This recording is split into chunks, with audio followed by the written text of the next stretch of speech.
sempre pego o texto pensando assim, uma coisa linda, né? O Isaías profetizando sobre uma coisa que ia acontecer 200 anos depois, e essa coisa já aconteceu. Não sei se você sabe, a primeira versão da Bíblia escrita, porque a Bíblia via se corrompendo, porque era feita em papiro, depois em pergaminho, essa coisa se desperdiçava. E aí as máquinas de xerox da época chamavam-se escribas. Os escribas eram pessoas que viviam escrevendo as escrituras, e nesse processo aí com certeza deve ter algum erro, alguma coisa pequenininha da letra, mas que não abalava a verdade, né? Inclusive eles foram desenvolvendo alguns purismos, por exemplo, medo de escrever Deus, o Senhor, alguma coisa assim. Então, primeiro começa com aquela história de tomar um banho antes de escrever cada vez a palavra Deus. Tomava um banho, escrevia, saía, tomava outro banho, voltava e aparecia Deus de novo, tomava um banho, escrevia, depois tomava outro banho, voltava. Então era uma coisa obsessiva, uma santidade processual ridícula. E aí, por causa disso, a primeira versão que a gente tem da Bíblia, ela data do ano 900 depois de Cristo. Então a gente tem um BO muito grande, porque o pessoal pensa assim, quem garante que isso não é invenção dos homens? Falar que eles pegaram os primeiros manuscritos, né, a Bíblia completa, em 900 depois de Cristo, ou seja, já quase 1000 anos depois de Cristo, século X, na verdade. Até que em 1950 e poucos eles acharam em Qumran, ali perto do Mar Morto, umas cavernas, cabanas, aldeia, né? Uma aldeia de essênios, que era provavelmente a religião que o profeta João Batista seguia. Eles acharam, por exemplo, um exemplar completo do livro de Isaías. Um exemplar completo, vários trechos da Bíblia, entre eles o livro de Isaías completo. Eles falam assim, isso é invenção, que Jesus veio, que ele chorou e tal. E quando eles foram ver, esses achados, eles eram pelo menos do século II antes de Cristo. Aí foi aquele banho de alívio nas pessoas, que está vendo que isso aqui não foi uma coisa inventada quase 1000 anos depois de Cristo. E isso aqui que Isaías, por exemplo, disse, que estava na nossa primeira versão em 900 depois de Cristo, foi encontrado uma versão, já tinha sido encontrado várias versões muito mais antigas, vários trechos, mas o Isaías completo foi nas cavernas de Qumran, que eles deixaram escondidos, né? Tanto de luta que tinha até hoje, tem lá naquele Oriente Médio. Mas o que é importante dizer aqui? Que mais importante do que a gente ficar pensando em como a palavra de Deus possuiu o profeta Isaías e o tomou de eternidade, é a gente entender que realmente Deus nunca faz milagre sem passar vamos chamar assim, pela personalidade, pelo tempo e espaço. Deus nunca faz, não tem uma palavra do Antigo Testamento que é dita assim, do nada e para nada, né? Por exemplo, muitos salmos de Davi, que ele pega, quando Davi está falando com Deus, Deus meu, por que me desamparaste? Só quando você vai lendo os salmos, você vai vendo assim, peraí, mas tem uma outra coisa maior do que a angústia pessoal de Davi, né? E é tão linkado eternamente que Jesus, quando está na cruz, ele vai e repete essa frase de Davi, ou por que não dizer, ele vai dizer o seguinte, o que Davi disse há 1000 anos atrás, era eu dizendo 1000 anos depois, né? E essa profecia de Isaías também, ela não está divorciada disso. E a gente fala assim, que coisa linda, Isaías foi tomado assim, profecias em línguas e êxtase, e um menino nos nasceu, e um filho se nos deu. Não, ali tinha toda uma coisa bem familiar, bem real no profeta Isaías. É interessante que o livro é todo confuso, mas ele tem uma sequência histórica. Porque se você vai em Isaías 7, a gente vai falar de Natal e de milagre aqui, né? Em Isaías 7,14, por exemplo, ele vai dizer assim,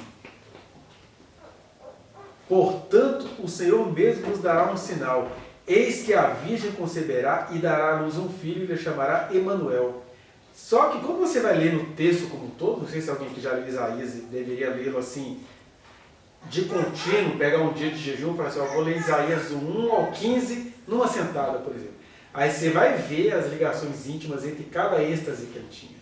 Aqui, por exemplo, virgem, que para nós tornou-se a Virgem Maria, ou seja, a jovem Maria, Aqui no hebraico era uma jovem, uma moça com quem Isaías tinha casado.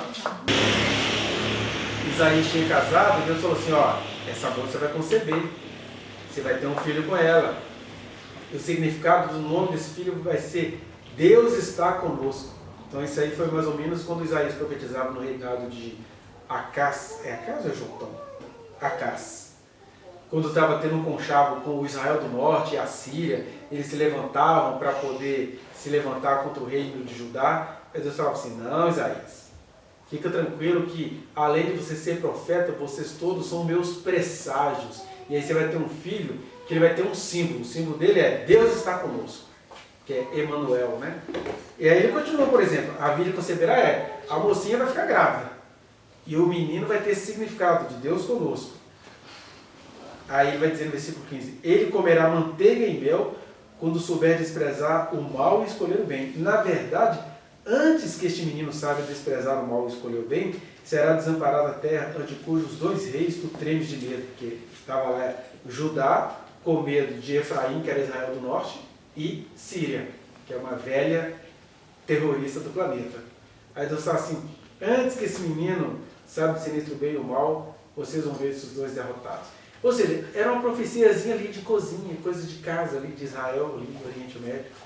Aí é quando Isaías é tomado lá na frente, por exemplo, no capítulo 8, ele vai te falar assim, disse-me também o Senhor, toma uma ardósia grande e escreve nela de maneira inteligível. Rápido despojo, a presa segura. Ou seja, o despojo vai ser rápido e a presa vai estar segura. Era ele profetizando contra a Síria e o Israel do Norte que estava se levantando contra Judá. Aí ele continua. Tomei para isto comigo testemunhas fidedignas, a Urias, sacerdote, e a Zacarias, filho de Jeberequias. Aí ele fala, ó, fui ter com a profetisa, ela concebeu e deu à luz um filho. Está falando que ele foi namorar com a mulher dele, foi ter com a profetisa. Ela concebeu e deu à luz um filho. Então me disse o Senhor, põe o nome de rápido despojo, presa segura. Ou seja, o despojo é rápido e a presa vai estar segura. Que era o que ia acontecer com a Síria e com a parte norte de Israel.